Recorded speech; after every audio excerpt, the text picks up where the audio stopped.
All right, I'm going to do a quick math one.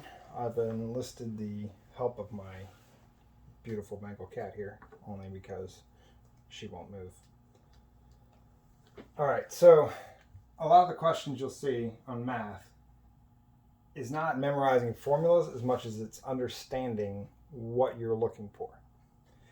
Now, it's always with the percentages that people are having problems with. And the biggest problem I see is you're given numbers. The mortgage was $75K. He put $10K in his pocket after the sale, and he paid a 7%.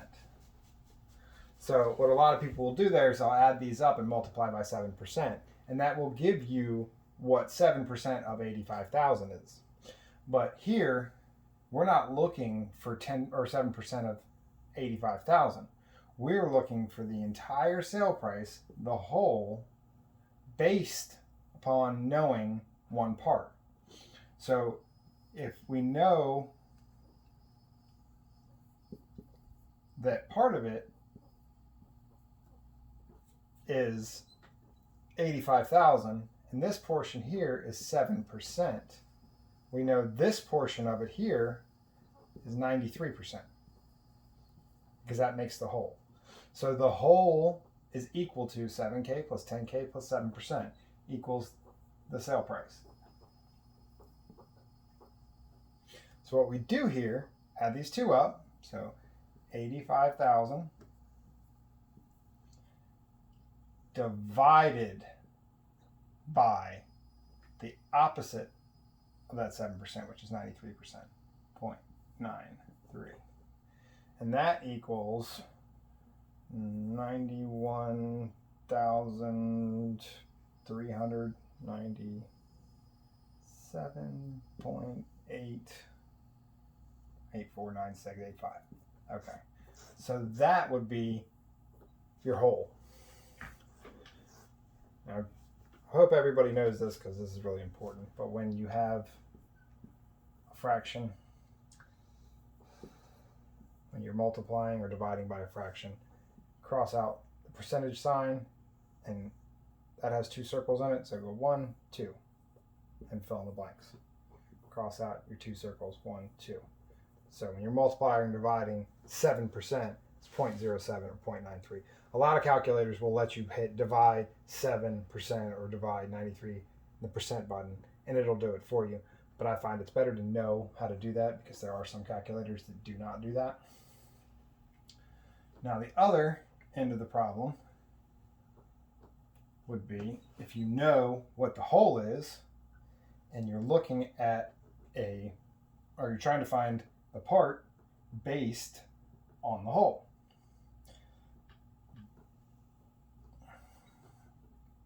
I really need to get a big eraser. I'm going to keep doing these.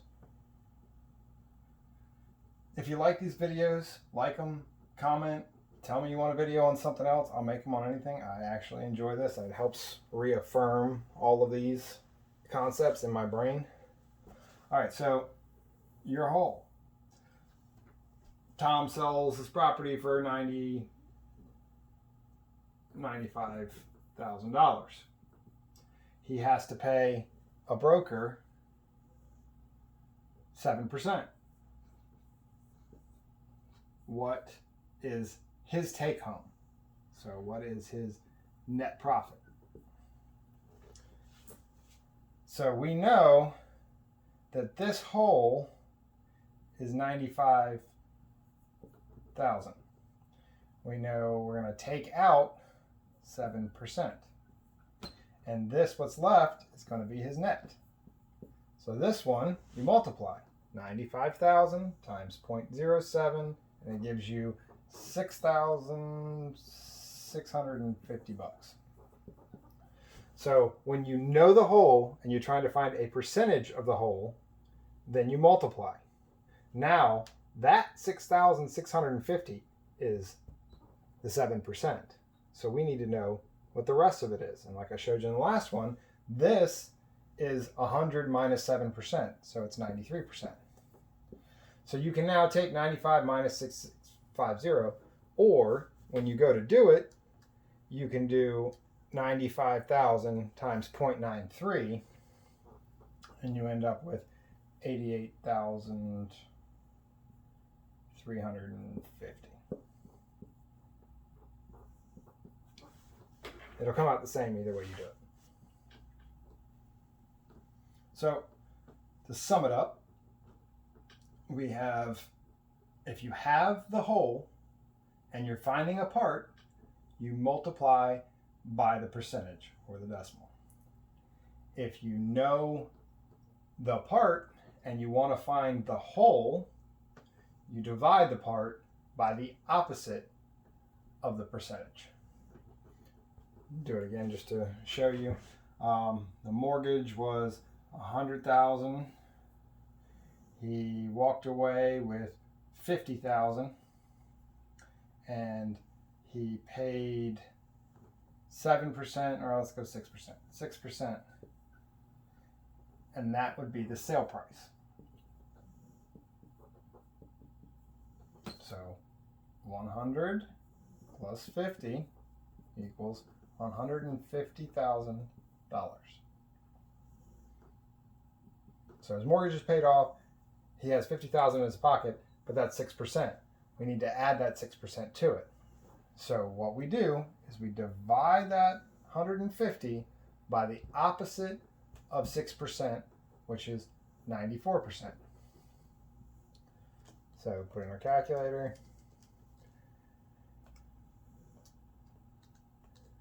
And we get 159,574.468, so 47.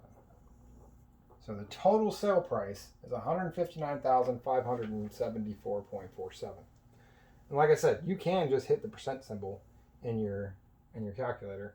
I know a lot of them are smart enough to do, if you put 150,000 plus 6%, it may give you the answer. But I have run into issues where it does not give you the correct answer.